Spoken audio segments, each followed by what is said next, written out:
नमस्कार, मैं doctor Ritu Dubey, assistant professor philosophy, government Meera girls college Udaipur.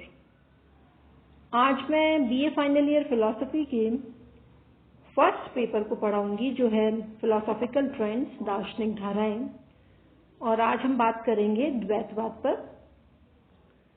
सबसे पहले तो द्वैतवाद क्या है? द्वैतवाद वो सिद्धांत है जिसके अनुसार परम तत्व की प्रकृति या स्वरूप में द्वैत है, अर्थात विश्व का मूल तत्व एक प्रकार का नहीं है बल्कि उसमें स्वाभाविक या गुणात्मक द्वैत है। भौतिक पदार्थों के निरीक्षण से स्पष्ट होता है कि विश्व में दो प्रकार के पदार्थ हैं, चेतन और जड़।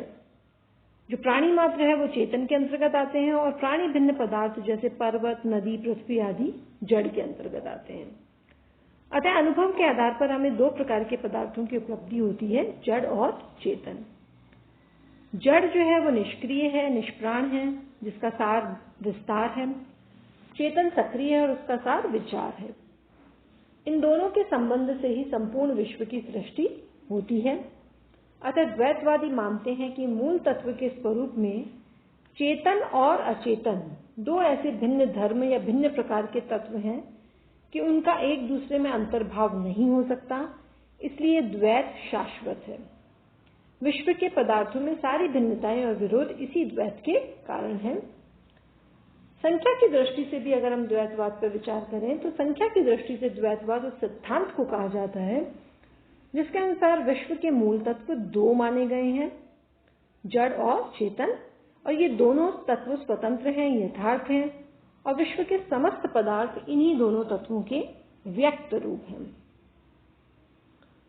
अब हम देखते हैं कि द्वैतवाद के समर्थन में कौन कौन सी युक्तियां दी जाती हैं। जैसे पहली युक्ति तो ये दी जाती है कि द्वैतवाद की सिद्धि के लिए सबसे प्रबल प्रमाण हमारा अनुभव है। जड़ और चेतन दो परस्पर विरोधी पदार्थों का अनुभव हमें बराबर होता रहता है। हमारी भावनाएं, विचार, स्मृतियां, कल्पनाएं आदि ये सभी मानसिक हैं, चेतन है। इसी प्रकार मेज, कुर्सी, पर्वत आदि भौतिक या जड़ हैं। जब हमें अनुभव ही दो भिन्न प्रकार के पदार्थों का होता है तब हम मूल तत्व के स्वरूप को एक क्यों माने, ऐसा द्वैतवादियों का कहना है।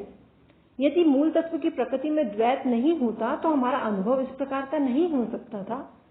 अतः अनुभव के द्वारा ही जब हमें दो प्रकार के पदार्थों की उपलब्धि होती है तब हमें यही मानना चाहिए कि जगत के मूल में भी जड़ और चेतन का द्वैत है। क्योंकि ऐसा अगर आप नहीं मानते हैं तो अनुभूत जो द्वैत है, जो जगत में आपको अनुभूत हो रहा है द्वैत, उसकी व्याख्या कैसे करेंगे आप? दूसरी बात यह है कि जड़ और चेतन के परस्पर विरोधी होने के कारण दोनों को ही परम तत्व मानना चाहिए।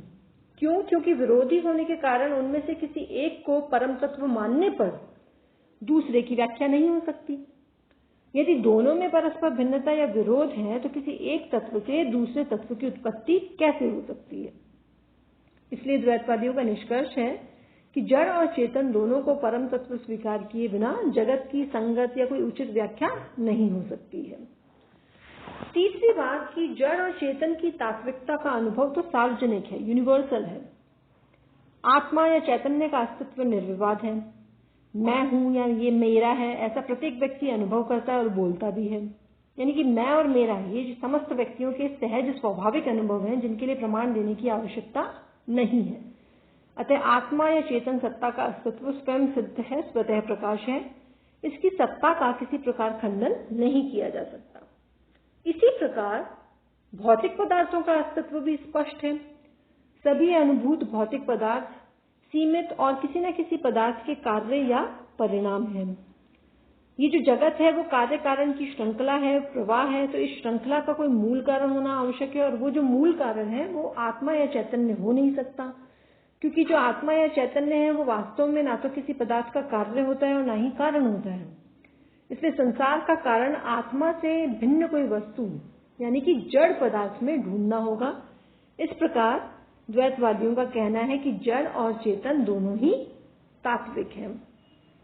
अच्छा, कुछ विचारक ये भी तर्क देते हैं कि भौतिकी, रसायन, जीव विज्ञान, शरीर क्रिया विज्ञान आदि सभी प्राकृतिक विज्ञान जगत में जड़ और चेतन की सत्यता को मानकर चलते हैं और इस आधार पर किए गए उनके प्रयोग सत्य होते हैं। इसलिए जड़ और चेतन का द्वैत सत्य है। अतः दृश्य जगत में उपलब्ध जड़ और चेतन के द्वैत की व्याख्या के लिए विश्व के मूल में जड़ और चेतन के द्वैत की तात्विकता को मानना आवश्यक है। सरल शब्दों में कि विश्व का जो मूल तत्व है वो जड़ और चेतन दो है, ऐसा मानना आवश्यक है। अब जरा हम द्वैतवाद के संक्षिप्त इतिहास पर नजर डालें कि पाश्चात्य दर्शन में और भारतीय दर्शन में कौन कौन से द्वैतवादी हुए हैं। सबसे पहले बात करते हैं पाश्चात्य दर्शन की। पाश्चात्य दर्शन में हम दार्शनिक दृष्टि से एनेक्सिगोरस को पहला द्वैतवादी कह सकते हैं, जिन्होंने सबसे पहले स्पष्ट रूप से बुद्धि तत्व या चेतना को, जिसे उन्होंने नाउस कहा, उसको भौतिक या जड़ द्रव्य से पृथक माना। आगे चलकर प्लेटो के दर्शन में द्वैतवाद का विवेचन विस्तृत रूप से हुआ है। प्लेटो के अनुसार शुभ का प्रत्यय यानी आइडिया ऑफ द गुड और जड़ द्रव्य के संयोग से विश्व की सृष्टि होती है। फिर आए अरस्तु, जिन्होंने प्रत्येक वस्तु में उसका आकार और उपादान यानी फॉर्म और मैटर का भेद करके द्वैतवाद की विवेचना की। धार्मिक युग में सेंट ऑगस्टाइन और उनके अनुयायियों ने भी शरीर और आत्मा को दो प्रकार का तत्व बतलाया है और इस प्रकार उनके दर्शन में भी द्वैतवादी प्रवृत्ति मिलती है। आधुनिक दर्शन में डेकार्ट द्वैतवाद के प्रवर्तक माने जाते हैं। उन्होंने कहा कि द्रव्य दो प्रकार के हैं, दो हैं द्रव्य, एक निरपेक्ष और दूसरा सापेक्ष। जो एकमात्र निरपेक्ष द्रव्य है वो तो ईश्वर है। सापेक्ष द्रव्य को वो पुनः दो प्रकार के मानते हैं, एक आत्मा और एक शरीर। तो यहाँ पर हमें द्रव्य के जो दो भेद दिखाई देते हैं, यहाँ स्पष्ट रूप से डेकार्ट के दर्शन में द्वैतवाद है। और कांट, आगे चल के जो कांट आए, उनमें भी गोचर जगत और पारमार्थिक जगत के बीच भेद दिखाई देता है, जो कि स्पष्ट रूप से द्वैतवाद का प्रतिपादन है। अब हम बात करते हैं कि भारतीय दर्शन में द्वैतवाद का क्या इतिहास रहा है। भारतीय विचारधारा में द्वैतवाद का प्रारंभ ऋग्वेद से होता है। ऋग्वेद के अधिकांश मंत्र द्वैत का ही समर्थन करते हैं, क्योंकि वेद की ऋचाओं का उपासना में प्रयोग होता है और उपासना यानी कि जो पूजा है, उपासना है, वो द्वैतवाद को मानकर ही होती है। जब उपासना की बात होती है तो वहां पर उपास्य और उपासक ये द्वैत माना ही जाता है, तभी उपासना संभव है। वैसे स्पष्ट रूप से जो ऋग्वेद जो द्वैतवाद दिखाई देता है वो सांख्य दर्शन में दिखाई देता है। सांख्य दर्शन जिसके अनुसार परम तत्व दो हैं, पुरुष और प्रकृति, दोनों के स्वरूप भिन्न हैं। प्रकृति जड़ है, पुरुष चेतन है।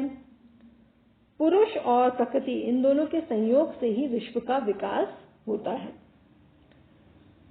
वेदांत के जो विभिन्न संप्रदाय रहे, उनमें से जो रामानुज है, उसके विशिष्टाद्वैत सिद्धांत में भी आंशिक रूप से द्वैतवाद जो है वो दिखाई देता है। वो ये कहते हैं कि पारमार्थिक सत्ता तो केवल ब्रह्म है, यहाँ वे अद्वैतवादी हैं, लेकिन जो परम तत्व है उसके स्वरूप में द्वैत है। वो कहते हैं कि वो जो परम तत्व ब्रह्म है वो निरवयव नहीं है, उसके अवयव हैं और दो अवयव हैं, चित्त और अचित्त, चेतन और अचेतन, और इन दोनों में सर्वथा भेद है। तो इस प्रकार परम तत्व के स्वरूप के विषय में रामानुज का जो विशिष्टाद्वैत सिद्धांत है वो द्वैतवादी है। वेदांत संप्रदाय में जो मध्वाचार्य हुए हैं उनका तो स्पष्ट रूप से द्वैतवाद पर जो है वो जोर रहा है, वो द्वैतवादी हैं और उनके अनुसार आत्मा यानी चेतन और अनात्मा यानी अचेतन या जड़ में पूर्णतः भेद है। तो ये था द्वैतवाद। आज हमने बात कही कि द्वैतवाद किसे कहते हैं, द्वैतवाद के समर्थन में कौन कौन सी युक्तियां दी जाती हैं, और फिर द्वैतवाद का पाश्चात्य दर्शन में और भारतीय दर्शन में क्या इतिहास रहा है।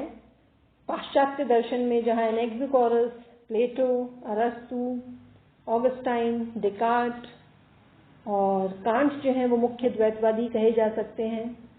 वहीं भारतीय दर्शन में द्वैतवाद का प्रारंभ ऋग्वेद से होता है, लेकिन स्पष्ट रूप से जो द्वैतवाद दिखाई देता है वो सांख्य दर्शन में दिखाई देता है और आंशिक रूप से रामानुज के विशिष्टाद्वैत सिद्धांत में, और फिर स्पष्ट रूप से मध्व के द्वैतवाद में हमें द्वैत जो उनका दर्शन है उसमें द्वैतवाद दिखाई देता है। तो ये था द्वैतवाद। धन्यवाद।